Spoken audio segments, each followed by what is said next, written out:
بسم الله الرحمن الرحيم الحمد لله والصلاة والسلام على رسول الله وعلى آله وأصحابه أجمعين أما بعد ناظرین کرام السلام علیکم ورحمۃ اللہ وبرکاتہ۔ شرح الادب المفرد کے عنوان سے اس پروگرام کے ہمراہ ہم آپ کی خدمت میں حاضر ہیں، اور اس سے قبل گزشتہ ملاقات کے موقع پر ہم پڑھ رہے تھے یہ حدیث کہ جس کا نمبر ہے 499، اور اس میں یہ تذکرہ کیا گیا کہ رسول اللہ صلی اللہ علیہ وسلم کے جلیل القدر صحابی حضرت سعد بن ابی وقاص رضی اللہ عنہ کے ساتھ سن 10 ہجری میں حجۃ الوداع کے موقع پر یہ واقعہ پیش آیا کہ حج سے فراغت کے بعد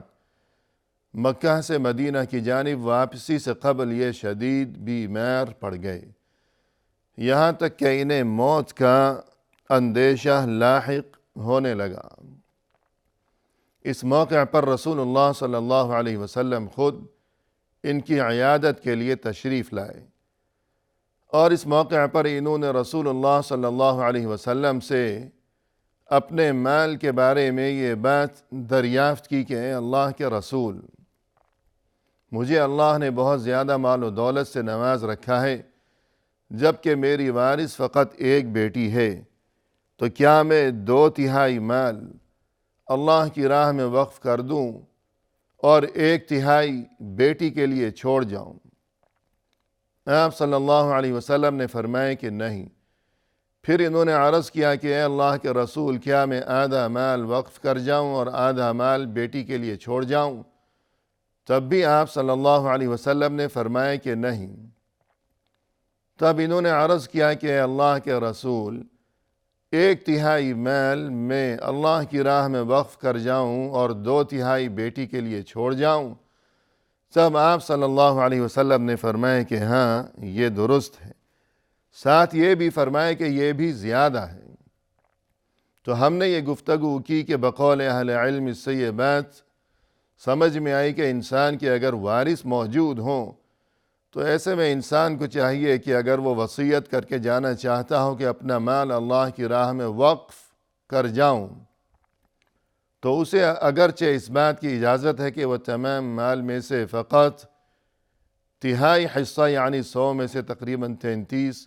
وہ وقف کر جائیں اور باقی مال وارثوں کے لیے، لیکن چونکہ آپ صلی اللہ علیہ وسلم نے فرمایا کہ یہ 1/3 بھی زیادہ ہے، تو اس سے یہ بات سمجھ میں آئی کہ بہتر یہ ہے کہ اس سے بھی کم، یعنی 1/4 یعنی 1/4 حصہ انسان وقف کر کے جائے، وصیت کر کے جائے، باقی مال وارثوں کے لیے چھوڑ جائے کہ وارثوں کے حق کا خیال اور وارثوں کی فکر کی بھی دین اسلام میں بہت زیادہ تاکید و تلقین کی گئی ہے۔ اس کے بعد فرمایا کہ ثم وضع یدہ علی جبہتی، کہ آپ صلی اللہ علیہ وسلم نے اپنا ہاتھ میری پیشانی پر رکھا، ثم مسح وجہی وبطنی، اور اس کے بعد آپ صلی اللہ علیہ وسلم نے میرے چہرے پر اور میرے پیٹ پر اپنا ہاتھ پھیرا۔ تو دراصل ناظرین کرام، یہ حدیث جو یہاں امام بخاری رحمہ اللہ نے درج فرمائی ہے، تو یہ گفتگو چل رہی ہے مریض کی عیادت کے بارے میں کہ اگر کوئی بیمار پڑ گیا ہو تو اس کی عیادت کی جائے، اس کی مزاج پرسی کی جائے، تیمارداری کی جائے، اور اس موقع پر مریض کے لیے اور عیادت کرنے والوں کے لیے جو تعلیمات ہیں، جو آداب ہیں، تو اس بارے میں اس باب میں جو احادیث درج کی گئی ہیں، تو یہی تمام گفتگو یہاں چل رہی ہے۔ تو ہمیں یہ بات سمجھ میں آئی کہ مریض کی عیادت کے وقت جیسا کہ ہم نے دیکھا کہ رسول اللہ صلی اللہ علیہ وسلم نے مریض یعنی سعد بن ابی وقاص رضی اللہ عنہ کی پیشانی پر اپنا ہاتھ رکھا، پھر یہ کہ ان کے چہرے اور پیٹ پر اپنا ہاتھ پھیرا بھی، تو یہ بات سمجھ میں آئی کہ یہ چیز یعنی مریض کی پیشانی پر یا جسم پر کسی بھی جگہ اپنا ہاتھ رکھنا، اسے ٹٹولنا،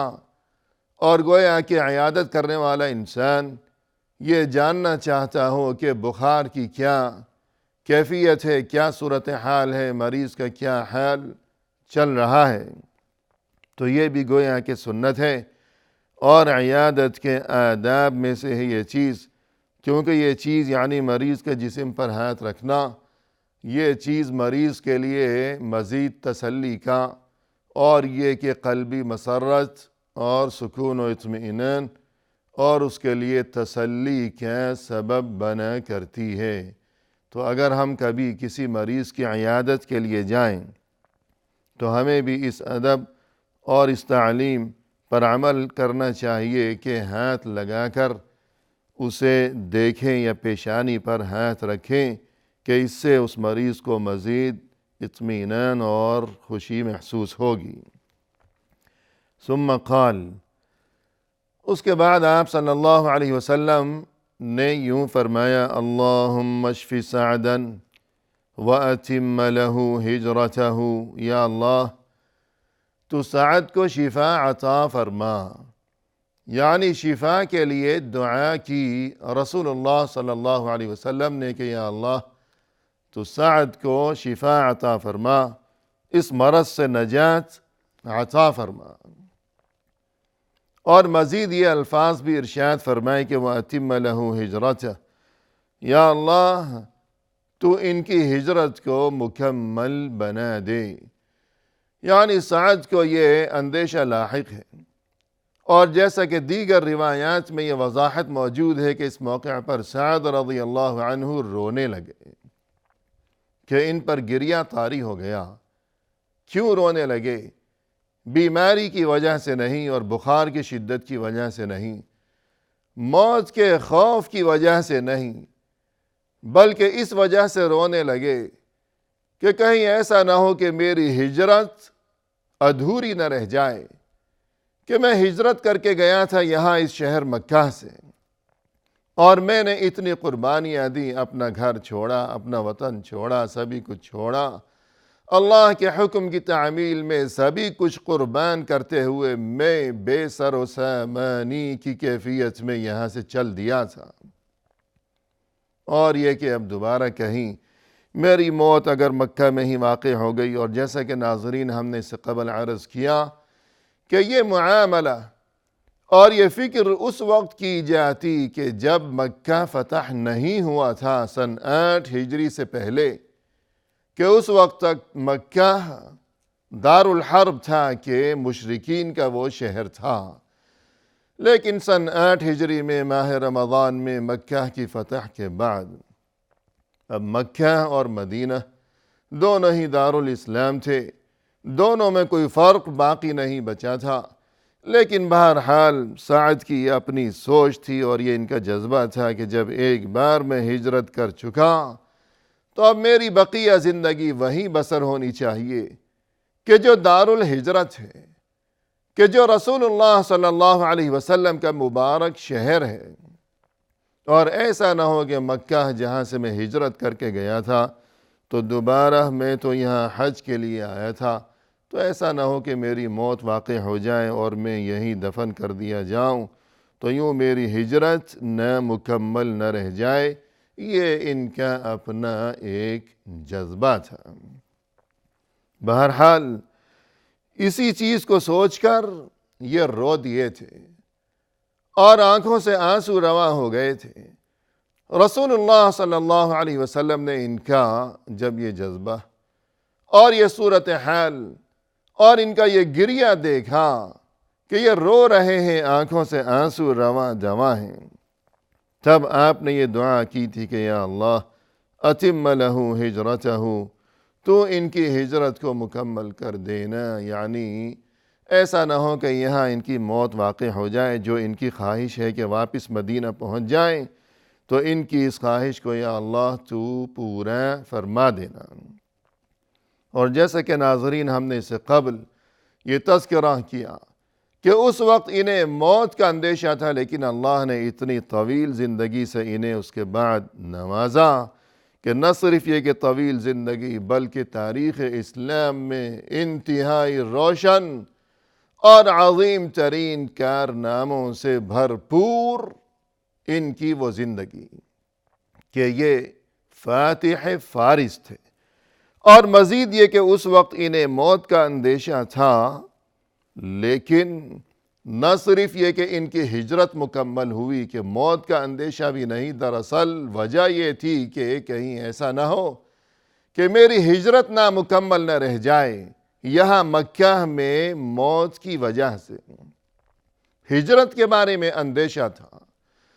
تو ان کی ہجرت مکمل ہوئی، یہ مدینہ پہنچے۔ اللہ نے اس قدر طویل زندگی سے نوازا کہ تمام مہاجرین میں سے، یعنی نہ صرف یہ کہ ہجرت مکمل ہوئی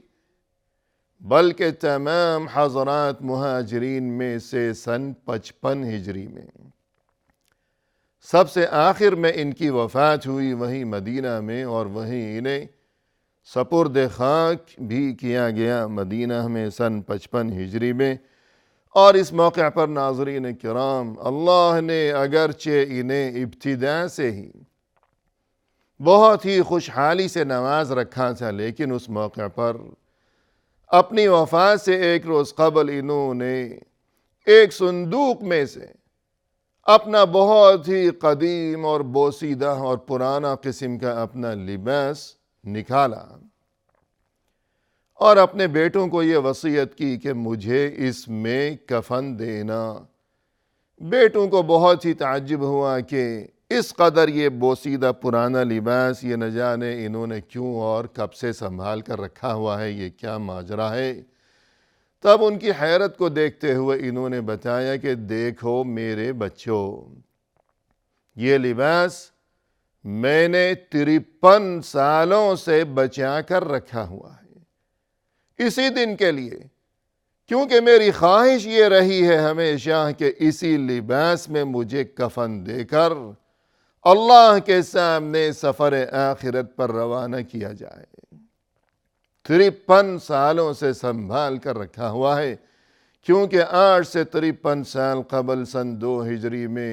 حق و باطل اور کفر و اسلام کے مابین رسول اللہ صلی اللہ علیہ وسلم کے جھنڈے چلے۔ جب میں غزوہ بدر میں شریک ہوا تھا تو اس روز میں نے یہی لباس پہن رکھا تھا۔ 53 سال گزر گئے، اس وقت سے میں نے یہ لباس سنبھال کر رکھا ہوا ہے اپنے کفن کے طور پر، لہذا انہیں اسی بوسیدہ لباس میں کفن دیا گیا ان کی خواہش کے مطابق۔ الغرض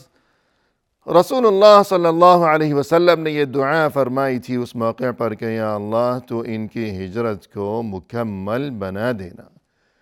مزید یہ کہ اس موقع پر آپ صلی اللہ علیہ وسلم نے یوں بھی دعا کی تھی کہ اللہم اشف سعدن، یا اللہ تو سعد کو شفا عطا فرما۔ تو اس سے یہ بات سمجھ میں آئی کہ اگر انسان کبھی کسی بیمار کی عیادت کے لیے جائے تو اس کی پیشانی پر یا جہاں بسہولت ہو سکے کہ مریض کو تکلیف نہ ہو،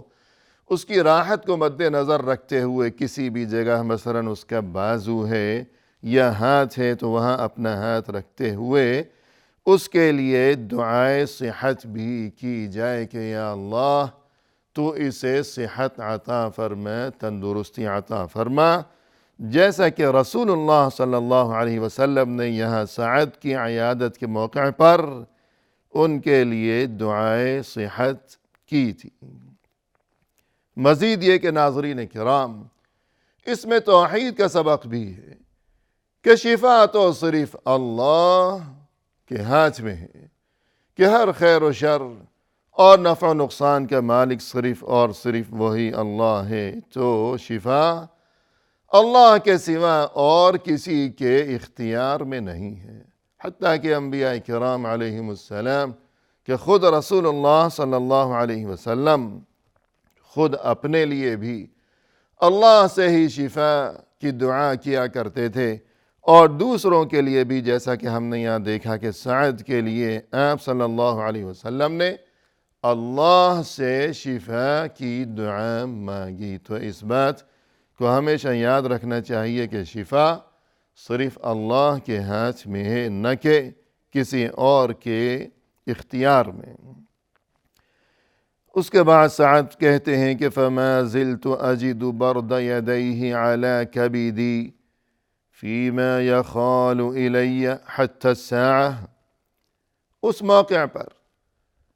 رسول اللہ صلی اللہ علیہ وسلم نے جو اپنا ہاتھ، جو اپنا دست مبارک میری پیشانی پر رکھا تھا اور میرے لیے دعائے صحت فرمائی تھی، تو سعد کہتے ہیں کہ آج بھی، یعنی سالوں گزر گئے، کتنے زمانے گزر گئے، لیکن اس کے باوجود میں آج بھی رسول اللہ صلی اللہ علیہ وسلم کے دست مبارک کی وجہ سے اپنے کلیجے میں ٹھنڈک محسوس کر رہا ہوں کہ آپ صلی اللہ علیہ وسلم کے ساتھ جو رشتہ تھا، جو تعلق خاطر تھا، جو محبت و عقیدت کے وہ معاملات تھے، تو اس کا یہ اثر تھا کہ آپ صلی اللہ علیہ وسلم کے لیے دل میں جو محبت، جو عقیدت۔ تو سعد یوں کہا کرتے تھے کہ سالوں گزر گئے، زمانے گزر گئے، مگر اس موقع پر، اس روز آپ صلی اللہ علیہ وسلم نے میری پیشانی پر جو اپنا ہاتھ رکھا تھا، اپنا دست مبارک، تو آپ صلی اللہ علیہ وسلم کے اس عمل کی وجہ سے میں آج تک اپنے کلیجے میں ٹھنڈک محسوس کر رہا ہوں۔ یعنی ناظرین کرام، جب انسان بہت زیادہ خوش ہو جایا کرتا ہے کسی وجہ سے، تو یوں کہتا ہے کہ میں تو اتنا خوش ہو گیا اور میں اتنا مسرور و مطمئن ہو گیا کہ مجھے تو لگتا ہے کہ بس گویا کلیجے میں ٹھنڈک پڑ گئی ہے۔ تو یوں سعد بن ابی وقاص رضی اللہ عنہ بھی اپنے جذبات اور اپنی مسرت اور رسول اللہ صلی اللہ علیہ وسلم کے لیے اپنی محبت و عقیدت کا یوں اظہار فرمایا کرتے تھے۔ اسی کے ساتھ ناظرین کرام، ہم آپ سے اجازت چاہتے ہیں، فی امان اللہ، وآخر دعوانا ان الحمد للہ رب العالمین۔